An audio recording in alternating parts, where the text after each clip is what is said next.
மாண்புமிகு உறுப்பினர் திரு ஆர் ராதாகிருஷ்ணன், மாண்புமிகு நகராட்சி நிர்வாகத்துறை அமைச்சர் அவர்கள். மாண்புமிகு பேரவைத் தலைவர் அவர்களே, திருத்திய விடை சொல்வதற்கு அனுமதிக்குமாறு கேட்டுக்கொள்கிறேன். விருதாச்சலம் நகராட்சிக்கு எல்லைக்கு உட்பட்ட பகுதியில் புறநகர் பேருந்து நிலையம் அமைப்பதற்கு சுமார் 5 ஏக்கர் நிலம் தேவைப்படுகிறது. விருதாச்சலம் நகராட்சிக்கு உட்பட்ட பகுதிகளில் நகராட்சிக்கு சொந்தமான இடம் ஏதும் இல்லை என்பதால் வருவாய்த்துறைக்கு சொந்தமான இடங்கள் கிடைக்க வாய்ப்புள்ளதா என்பதை குறித்து ஆராயப்பட்டு வருகிறது. வருவாய்த்துறைக்கு சொந்தமான இடம் கிடைக்கப்பெறாத பட்சத்தில் தனியாரிடமிருந்து இடம் வாங்குவது குறித்து பரிசீலனை செய்யப்படும். எனவே தற்போது செயல்பாட்டில் உள்ள நகராட்சிக்கு சொந்தமான பேருந்து நிலையத்தை மேம்படுத்திட 90 லட்சம் மதிப்பீட்டில் பணிகள் நடைபெற்று வருகின்றன. மேற்பட்ட பணிகள் ஏப்ரல் 2025க்குள் முடிக்கப்படும் என்பதை தெரிவித்துக் கொள்கிறேன். மாண்புமிகு உறுப்பினர் ராதாகிருஷ்ணன். கடலூர் மாவட்டத்தில் முதலில் கடலூர் நகராட்சி மற்றும் விருதாச்சலம் நகராட்சி மிகவும் பழமை வாய்ந்த நகராட்சி ஆகும். இங்கு பழமை வாய்ந்த நகராட்சி கட்டிடம் இங்கே சுமார் உள்ளது. இங்கு சுமார் 1.5 லட்சம் மக்கள் வசித்து வருகின்றனர். எனவே புறவழி சாலையில் இயங்கி பஸ் நிலையம் ஒன்றை அமைத்து தருமாறு அரசு முன்வருமா என கேட்டு அமர்கிறேன். மாண்புமிகு அமைச்சர். மாண்புமிகு பேரவைத் தலைவர்களே, புதிய பேருந்து நிலையம் அமைப்பதற்கு எந்த விதமான தடையும் இல்லை.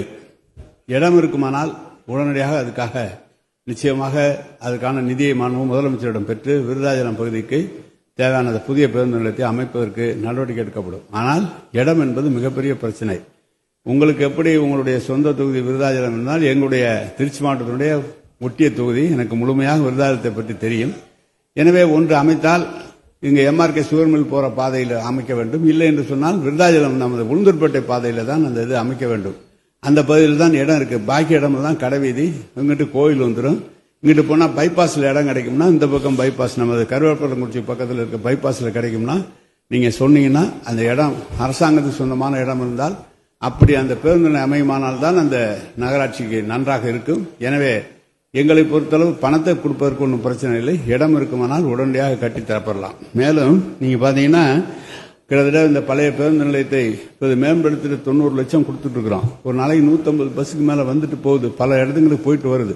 இட நெருக்கடி தான் எங்களுக்கு தெரியும். எனவே சட்டமன்ற உறுப்பினர் நமக்கு அரசுக்கு சொந்தமான இடம் இருந்தால் அதுவும் பைபாஸ் சாலையில் இருந்தால் மிகவும் நலமாக இருக்கும். அந்த பேருந்து நிலையம் தான் சரியாக இருக்கும். எனவே அதை பார்த்து கொடுக்க வேண்டும். இல்லை என்றால் விலைக்கு கிடைக்கும் என்று சொன்னால் கூட நாங்கள் விலைக்கு வாங்கி கட்டுவதற்கு கூட ரெடியாக இருக்கிறோம்.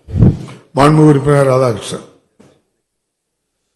விருதாச்சலம் முதல்நிலை நகராட்சி அருகில் உள்ள கிராமங்களை இணைத்து சிறப்பு நிலை நகராட்சியாக தரம் உயர்த்தி கூட்டு குடிநீர் திட்டத்தையும் அமல்படுத்த அரசு முன்வருமா என தாங்கள் வாயிலாக கேட்டு அமர்கிறேன். மாண்புமிகு அமைச்சர். புதிய பேரூர் நகராட்சிகளை அல்லது ஊராட்சிகளை அதில் இணைப்பதற்கு வாய்ப்பு இருக்குமானால் அது ஆர்டி மினிஸ்டர் அவர்களுடைய ஒப்புதலோடு அது இணைக்கப்படும். சில இடங்களில் 100 நாள் வேலை திட்டம் என்ற வகையில் அதற்கு பல கிராம மக்கள் எதிர்ப்பு தெரிவிக்கின்ற காரணத்தால் அது சில சிரமங்கள் இருக்கிறது. நிலமே விவசாயமே இல்லாத முழுமையாக கட்டிடங்களாக இருந்தால் அந்த ஊரை இதில் இணைத்துக் கொள்ளலாம். எனவே அதை பற்றியும் அவரோடு பேசி இணைக்க முடியும் என்றால் இணைக்கலாம். சிறப்பு நிலை நகராட்சியாக தரம் உயர்த்துவது அல்லது நகராட்சிக்கு தேவையான அடிப்படை தேவைகளை செய்வது என்பதெல்லாம் நீங்கள் மாண்புமிகு உறுப்பினர்கள் என்ன தேவை என்பது சொன்னால் அதை பற்றி பரிசீலிக்கலாம். மாண்புமிகு உறுப்பினர் மூபேக்ரி. மாண்புமிகு பேரவைத் தலைவர்களே, செங்கம் நகராட்சியாக அறிவிக்கப்பட்டிருக்கிறது. ஏற்கனவே பேரூராட்சியாக இருந்தபோது பல சாலைகள் குண்டும் குழியுமாக இருக்கிறது. இந்த ஆண்டு அந்த சாலைகளை 90% மேல் குண்டு குழியுமாக இருக்கிறது. இந்த ஆண்டு அந்த சாலைகளையும் கால்வாய் அமைத்தர மாண்புமிகு அமைச்சர் அவர்கள் முன்வருவார் என்பதை தங்கள் வாயிலாக அறிய விரும்புகிறேன். மாண்புமிகு அமைச்சர். மாண்புமிகு பேரவைத் தலைவர்களே, ஏற்கனவே நம்முடைய மாண்புமிகு உறுப்பினர் அவர்கள் இதே கேள்வியை கேட்டார்கள். எனவே இந்த ஆண்டு நம்முடைய மாண்புமிகு முதலமைச்சர் அவர்கள் சாலைகளை நகராட்சி, பேரூராட்சி மற்றும் மாநகராட்சி பகுதிகளிலே சாலையை சரிவதற்காக 3750 கோடி ரூபாய் பணம் ஒதுக்கி தந்திருக்கிறார்கள்.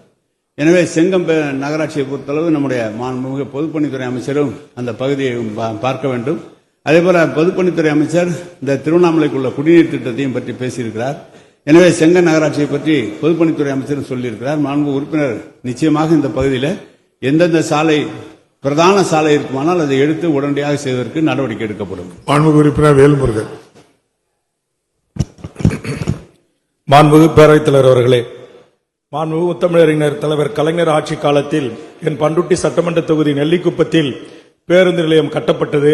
ஆனால் இதுவரையில் கட்டப்பட்டதிலிருந்து ஒரு பேருந்து கூட பேருந்து நிலையத்திற்கு வந்து பொதுமக்களை ஏற்றி இறக்கி செல்லாமல் நேரடியாக செல்கிறது. அதனால் அனைத்து பேருந்துகளும் அரசு பேருந்துகள், தனியார் பேருந்துகள் தங்களுடைய துறையின் பொருட்செலவில் கட்டப்பட்ட அந்த பேருந்து நிலையம் முழுமையாக இயங்குவதற்கும், அதுபோன்று பண்ருட்டியில் ஒரு பேருந்து நிலையம் அமைப்பதற்கு நிதி ஒதுக்கி தந்திருக்கிறீர்கள். அதற்கு நெஞ்சார்ந்த நன்றி. என் வேண்டுகோளை ஏற்று அதற்கு இன்னும் கூடுதலாக நிதி ஒதுக்கி போதுமான அடிப்படை கட்டமைப்பு வசதியுடன் கூடிய பேருந்து நிலையமாக கட்டித்தருவதற்கு மாண்புமிகு துறை அமைச்சர் ஆவண செய்வார்களா என்பதை தங்கள் வாயிலாக கேட்டு அமர்கிறேன். மாண்புமிகு அமைச்சர். மாண்புமிகு பேரவைத் தலைவர்களே, நிறைய தமிழ்நாட்டிலே பல இடங்களில் அப்படித்தான் இருக்கு. விருதுநகரில் இப்படி ஒரு பேருந்து நிலையம் இருக்கிறது.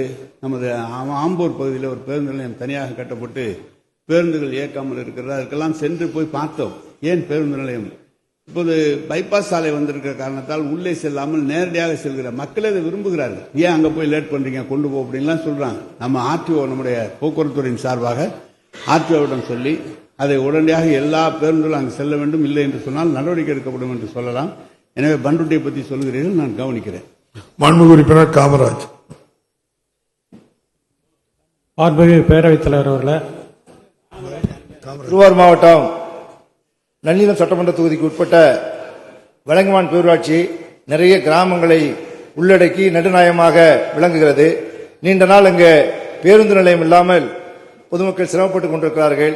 எனவே நம்முடைய நன்னிலம் சட்டமன்ற தொகுதிக்கு உட்பட்ட வலங்கைமான் பேரூராட்சியில் பேருந்து நிலையம் அமைத்து தருவதற்கு மாண்புமிகு அமைச்சர் அவர்கள் முன்வருவார்களா என்பதனை தங்கள் வாயிலாக கேட்டு அமர்கிறேன். மாண்புமிகு அமைச்சர். மாண்புமிகு பேரவைத் தலைவர்களே, வலங்கைமான் பேரூராட்சி நீங்கள் அது இடம் இருந்தால் சொல்லுங்கள். இந்த ஆண்டே பேருந்து நிலையம் கொடுப்பதற்கு பண நிதி இருக்கிறது. இடம்தான் எங்களுக்கு பிரச்சனை. ஏனென்றால் ஒரு பேரூராட்சியா இருந்தாலும் நகராட்சியா இருந்தாலும் நேரடியாக நிலத்தை கையகப்படுத்துவதிலே பல சிரமங்கள் இருக்கிறது. அதுக்கு அதிகமான நிதி செலவழிக்க வேண்டியிருக்கிறது. புறம்போக்கு நிலம் இருக்குமானால் அது நகராட்சிக்கு, பேரூராட்சிக்கு நம்முடைய அரசாங்க சொந்தமான நிலமானால் உடனடியாக எடுக்கப்படும். அதிகபட்சம் பேருந்து நிலையம் அமைப்பதற்கெல்லாம் பேரூராட்சி அளவிலே ஒரு 4 கோடி 5 கோடி இருந்தாலே இந்த பேருந்து நிலையம் நல்ல முறையில் அமைத்து தந்துவிட முடியும். எனவே மாண்புமிகு உறுப்பினர் ஏற்கனவே அமைச்சராக இருந்தவர்கள் இந்த தொகுதியிலே தொடர்ந்து நீங்கள் வெற்றி பெற்று வருகிறீர்கள். இடம் பார்த்து கொடுத்தினால் இந்த வருஷமே கட்டுறேன். மாண்புமிகு உறுப்பினர் ஈஆர் ஈஸ்வரன். மாண்புமிகு பேரவைத் தலைவர் அவர்களே, எங்களுடைய திருச்செங்கோடு சட்டமன்ற தொகுதிக்கு உங்கள் தொகுதியில் முதலமைச்சர் திட்டத்தின் கீழ் புதிய பேருந்து நிலையத்திற்கு நிதி ஒதுக்கப்பட்டது. ஆனால் சரியான இடம் அமையவில்லை. இப்போது இருக்கிற பேருந்து நிலையம், முன்னாடி இருந்த பழைய பேருந்து நிலையம், அந்த 2 பேருந்து நிலையத்தையும் சேர்த்து மேம்படுத்தி தருவதற்காக கோரிக்கை வைத்திருக்கிறோம். ஆனால் அந்த நிதியை பயன்படுத்தி எனக்கு இப்ப இருக்கிற பேருந்து நிலையத்தையும் அருகில் இருக்கிற நிலத்தையும் சேர்த்து அதை மேம்படுத்தி தர வேண்டும் என்று தங்கள் வாயிலாக அமைச்சரை கேட்டுக்கொள்கிறேன். மாண்புமிகு அமைச்சர். மாண்புமிகு பேரவைத் தலைவர்களே, அந்த பேருந்து நிலையத்தை பற்றி நான் நன்றாக அறிவேன். அந்த வழியாக தான் நான் அடிக்கடி போவது வழக்கம். ஏற்கனவே அங்கு மிகப்பெரிய போக்குவரத்து இடைஞ்சல் இருக்கிற இடம். நீங்கள் 2ஐயும் இணைத்து மறுபடியும் ஒரு பேருந்து நிலையம் வருமானால் நிச்சயமாக போக்குவரத்து மிக சிரமமான இடம். முக்கியமான இடம் திருச்செங்கோட்டில் அந்த ஒரு இடம் தான் முக்கியமான இடம். எனவே போக்குவரத்து விதிகளை நம் காவல்துறை அதிகாரிகளோடு கலந்து பேசலாம், மாவட்ட ஆட்சியரோடு கலந்து பேசி சரியாக இருக்குமானால் அந்த நிதியை தந்து இந்த பேருந்து நிலையத்தை மேம்படுத்த நிச்சயமாக நடவடிக்கை எடுக்கலாம். ஏற்கனவே மாண்புமிகு உறுப்பினர் அவர்கள் சொன்னார்கள், இந்த ஏரியை பற்றி எங்களுக்கு சொல்லியிருக்கிறீர்கள். இந்த ஏரியை சுத்தம் செய்து ஏரி அதுக்கும் அதுக்கான உள்ள நடவடிக்கை எடுக்கப்பட்டிருக்கிறது. மாண்புமிகு உறுப்பினர் ஜி கே மணி. மாண்புமிகு பேரவைத் தலைவர் அவர்களே, தவித்த வாய்க்கு தண்ணீர் வேண்டும், தாகம் தீர்க்க தண்ணீர் வேண்டும் என்ற அடிப்படையில் மிக வறண்ட மாவட்டமாக இருக்கிற தருமபுரி, கிருஷ்ணகிரி 2 மாவட்டங்களுக்கு ஒகேனக்கல் கூட்டுக்குடியின் 2ஆம் திட்டம் வேண்டும் என்று நாங்கள் கோரிக்கை பலமுறை வைத்தோம். மாண்புமிகு அமைச்சர் நீங்க நேரடியாக பார்வையிட்டீர்கள். முதலமைச்சர் அவர்களும் பார்வையிட்டு எல்லாம் தயாரா இருக்குது. நிதி 7891 அறிவித்திருக்கு. அடிக்கடி நீங்களும் சொல்லிட்டே இருக்கிறீங்க, நாங்களும் கேட்டுக்கிட்டே இருக்கிறோம். ஆகவே இந்த ஆண்டு மிக விரைவாக இந்த ஒகேனக்கல் கூட்டுக்குடி திட்டம் நிறைவேற்றுவதற்கு அரசு முன்வருமா? ஏன்னா எல்லாருக்கும் தண்ணி போகணும். சில ஊர் 1 மணி நேரம், அரை மணி நேரம். ஒகேனக்கல் கூட்டுக்குடி திட்டம் 2 மாவட்டத்துக்கு கேட்டிருக்கேன். மாண்புமிகு அமைச்சர் அவர்கள். மாண்புமிகு பேரவைத் தலைவர்களே, அது ஜல்ஜீவன் திட்டத்திலே ஒன்றிய அரசிலிருந்து கிடைக்கக்கூடிய நிதியும் மாநில அரசினுடைய பங்காக இருக்கிற நிதியும் 2மே அதற்காக கொடுக்கப்பட்டு விட்டது. 8000 கோடி, கிட்டத்தட்ட 10 கோடி குறைவாக 8000 கோடி. அந்த 8000 கோடியும் ஜைகாவிலே நாம் கடன் கேட்டிருக்கிறோம். அவர்கள் சில கண்டிஷன் போட்டிருக்காங்க. நீ 2 மாசம் ஆகணும், 3 மாசம் ஆகணும், அப்பதான் நான் கூட்டம் கூடணும். ஜூன் மாசம் 25ஆம் தேதிக்குள் அதை முடித்து தருவதாக அவர் ஒப்புதல் தருவதாக ஜைகா நிறுவனத்திலே சொல்லியிருக்கிறார்கள். எனவே அது கடன் தருகிறவர்கள் அந்த அவர்களுடைய பீரியாரிட்டிகள் ஒன்று வச்சிருக்காங்க. இது இவ்வளவு நாள் எங்க மக்கள் தொகை இருக்கு நாங்கெல்லாம் கணக்கு பார்க்கறாங்க. அந்த பணம் கிடைக்கும். ஜூன் மாசம் 25 கையெழுத்து போட்டு தந்துறன்னு உறுதி கொடுத்துட்டாங்க. அப்ப ஜூன்ல ஜூலைல டெண்டருக்கு வந்துடும். நிச்சயமாக முதலமைச்சர் அறிவித்த திட்டம் உறுதியாக அது நிறைவேற்றப்படும். அதுவும் கிருஷ்ணகிரி மாவட்டம், தருமபுரி மாவட்டம் முழுக்க அந்த குடிநீர் போகும்போது மிக சிறப்பாக அனைத்து பகுதிகளுக்கும் அது கொண்டு செல்லப்படும் என்பதை மாண்புமிகு உறுப்பினர் தங்கமணி.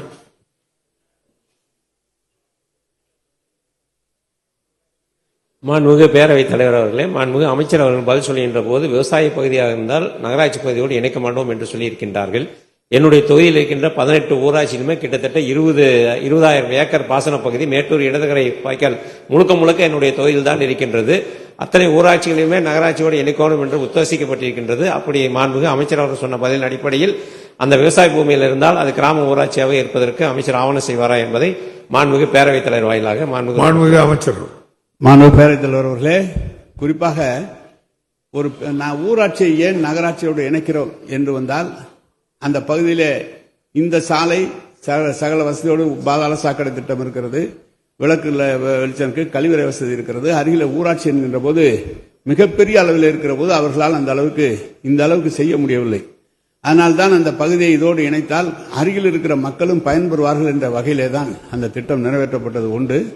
இரண்டாவதாக, ஒரு நகராட்சி அல்லது பேரூராட்சி பகுதியில் அரசுடைய திட்டங்களை நிறைவேற்றுவதற்கு இப்போது விருதாச்சலத்திலே பேருந்து நிலையம் அமைப்பதற்கு இடமில்லை, திருச்செங்கோட்டிலே பேருந்து நிலையம் அமைப்பதற்கு இடமில்லை. அது மாதிரி இந்த அரசுடைய திட்டங்களை நிறைவேற்றுவதற்காக அந்த ஊராட்சியை இணைத்தால் அரசுடைய நிலம் இருக்கும், அந்த இடத்திலே திட்டங்களை நிறைவேற்றலாம் என்ற அந்த கணக்கிலே தான் அதை எடுக்கப்பட்டது. அதில் கூட 751 ஊராட்சிகள் கேட்டு அதில் 371 ஊராட்சிகள் தான் இணைப்பதற்கு சம்மதம் தந்தார்கள். எனவே நீங்கள் மாண்பு உறுப்பினர் சொல்வது முழு விவசாய பூமியாக இருந்தால் அதை அதிலிருந்து விலக்கிக் கொள்ளலாம். மாண்பு உறுப்பினர் தெரிவித்துக் கொள்கிறேன். உரிய முறையில் அதிகாரியிடம் சொல்லி முழுக்க விவசாய பூமியாக இருந்தால் அதை எடுத்துக்கொள்ளலாம். அதே நேரத்தில் உங்களுடைய பகுதியில் ஏதாவது வளர்ச்சி திட்டங்கள் வருகிற போது மாண்பு உறுப்பினர் தான் எங்களுக்கு இடம் வாங்கி தர வேண்டும்.